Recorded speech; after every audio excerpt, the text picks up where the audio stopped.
To throw on second down is gone. And he's just going to get rid of this thing. To no one here. He throws it away, and now it's third. Let's face it, you can run the route tree as many times as you want, get in sync, practice it, do all those things.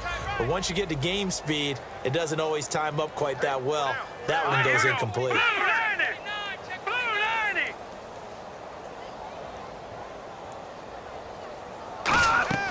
Goff on third down.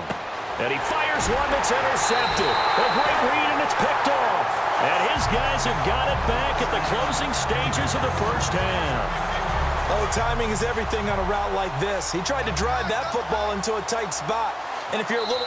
Now hold everything here. We're going to get a timeout by the offense. So that means they're down to one remaining here as we head toward halftime.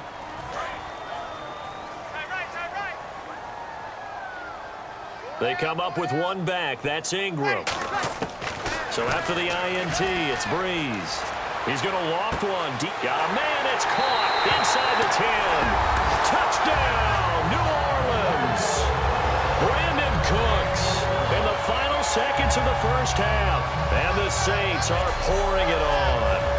And that's a lead that excites a team as they head into the half. Good way to finish things off. Yeah, able to extend that lead, and you always say it, that can totally change the complexion of half number 2. Yeah, it changes your morale, changes your outlook. But even before that, let's see if they decide to kind of squib kick or what they're going to do on the kickoff, because you don't want to give up a big play right before the half ends. Good point.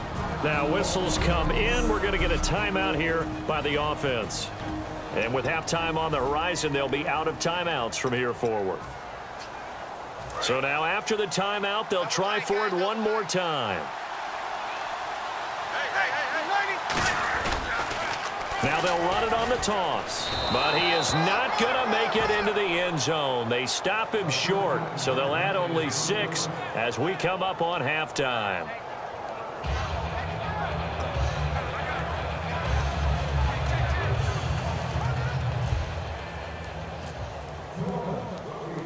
Morstead out now following the touchdown to kick.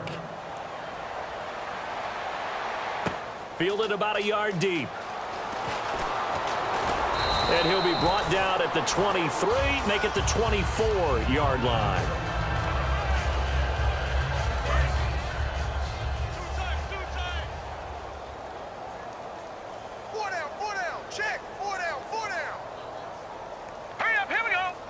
And with time running short here, they'll simply take a knee, and that should do it for half number 1. What's that? Now? Oh, we're back. Okay, well, something happened to Larry in the halftime show. I guess we're ready for the third quarter. Let's go. Both teams appear ready for the fight ahead, and we resume action here in quarter number 3. That's fielded in the end zone. And no run back here. This will be a touchback, and it comes out to the 25-yard line. Here's the Los Angeles offense as they get set to take possession. They come out here with a 0 on the scoreboard. What was said in that locker room? That's what I want to know.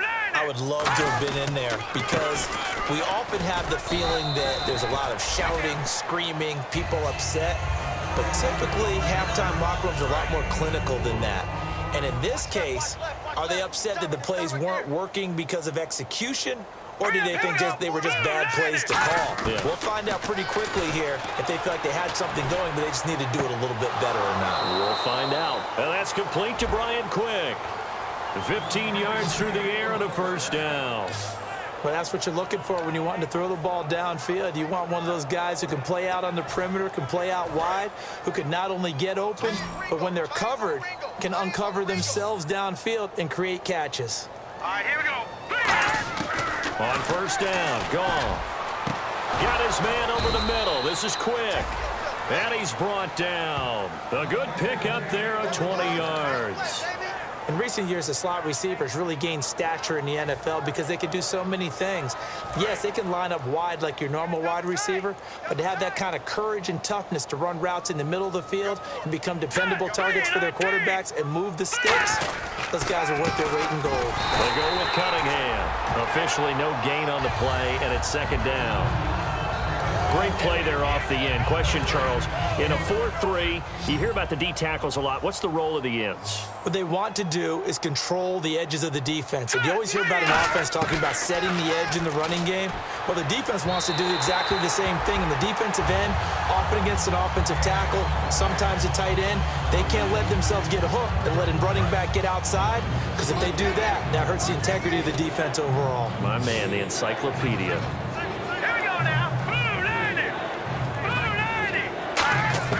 From the gun on third down, gone. And this is going to be incomplete. He was looking to get it to Kenny Britt that time. And that'll bring up a fourth down. It's a tried and true formula, and I don't think it'll change for as long as we play football. If someone's trying to throw the ball and you can put pressure on them and make it tough, that's only going to help your defense. Yeah, he's since being hurried. He got rid of it before taking the hit, but incomplete. And this is off target to the left. Didn't get there anyway. It's no good, but there is a flag down. He might get another shot at this.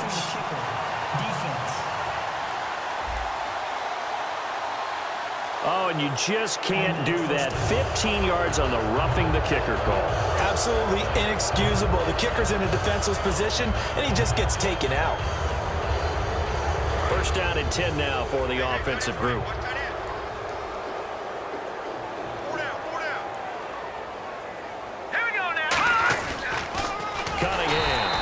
Take him down, losing yardage back at the 27. And that's going to go as a loss of 6, and it'll set him back for second down.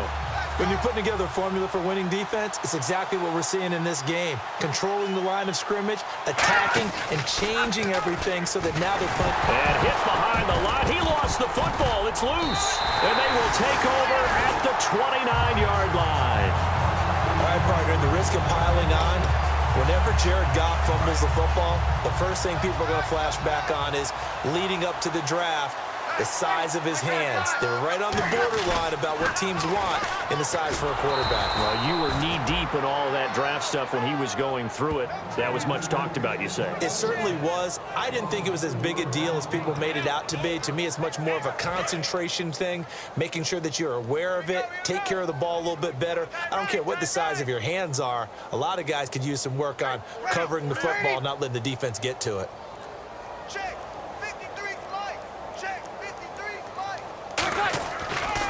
Breeze to Ingram on the draw. And he'll be brought down right around the 37. It'll be a pickup of 12 yards. And they're going to face a third down. Look, the first down marker is out there, but sometimes it's hard to find for an offense when they're in a long yardage situation, which usually means throw the football. In this case, they went against the tendency and ran it. Back now here live in New Orleans. And this is a blowout so far as we get set for the fourth quarter. A very one-sided affair. Watch left, watch left. Tight end to the left, tight end left. Ready. You're waiting.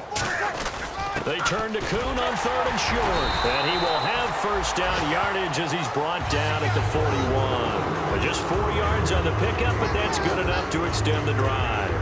Football's such a game of tendencies, down and distance, and on third and inches, third and 1, you think, man, the fullback's probably going to get the ball, but when you get to third and 2, most of the time that's either the running back or a pass play. So that's a nice tendency breaker by the offensive team there, handed to their big guy to pick up a first down. Play clock winding down. This is Ingram on first and 10. And very little daylight there. He'll get a couple up to the 44. That's a good play by the guys on the defensive side of the ball. Held him to a gain of 2. And that changes the playbook a little bit now for the guy calling plays. 2nd and 8. Now he's got to probably think about going to the air instead of maybe staying with the ground game. Ready. 90. 53's the fly. 53. Check 53. Time running out here on the play clock. Again, they'll run with Ingram. And a minimal gain here as he's up to about the 47-yard line. Personal foul, face mask, defense. And the dreaded face mask penalty, that's going to cost him 15 yards. And it's such a dangerous play. Body going one way, and then your head gets yanked back the other. 15 yards is the right call. They come up with one back. That's Ingram. And they'll give it to him here. And he'll be brought down, losing yardage back at the 40. That's going to go as a loss of a yard, and it'll be second down. Aaron Donald that time getting in there to disrupt. Only in his third year now, but boy, early impact. Early impact and always wants to get better. You know what he's done on Christmas Day for the last 2 years? No, but I want to know. Gone in and watched tape, trying to get better even on that special day. Think he had some turkey, too? I think they delivered whatever he wanted right to the film session. Time for a break. We'll come back and wrap up garbage time after this. And it appears we've got a member of the Rams shaken up on that last play. While the trainers take a look, we'll step aside. 4 down. Check. Easy. Slam. Ready. Ready. 5-4. Bang. Ready. Yellow lady. They'll try to run for the first with Ingram. And he will cross the 30 down to the 29-yard line. He needed 3. He got 2. Now that'll set up an interesting situation here on 4th and a yard. When a good play is made on defense, oftentimes leverage is the key to everything. Defensive line not getting turned, all the other guys making sure they're in the right spot. And on that play, they were able to stop them short of a first down. They come out here in the eye. Right there. 54 Mike. That's not new.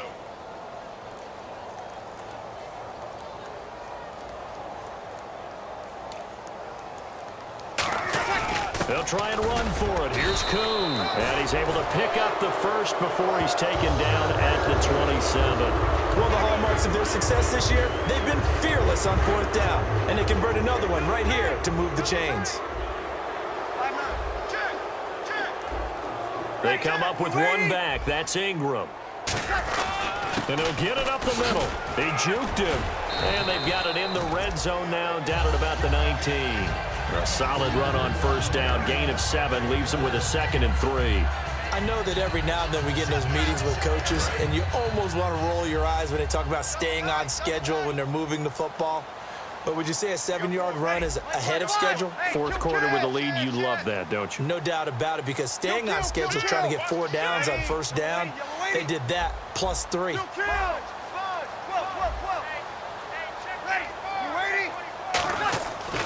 Bree's going to throw here. And Hill with it over the middle. And he gets it inside the 10 to the 9. It's a 10-yard gain there, and it sets him up now 1st and goal. Now hold everything here. We're going to get a timeout by the offense. It's just their first. They've got 2 more to use here in the final stages. Well, just play after play after play on this long drive for the offense. 4 down. Ready. 5. 1st and goal here from the 9. They'll run here with Ingram. Shrugs the tackle. Nice. Give him 3 on the gain there. 2nd and goal. Tough day, tough sledding right there, and it's been that way the entire game. Not a whole lot of room to ramble for him.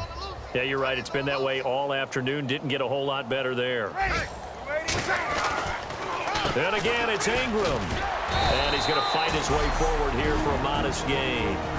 Now, whistles come in. We're going to get a timeout here by the offense. And as the 2 teams talk it over on their respective sidelines, we take a break. The line of scrimmage is the 2 here on 3rd and goal.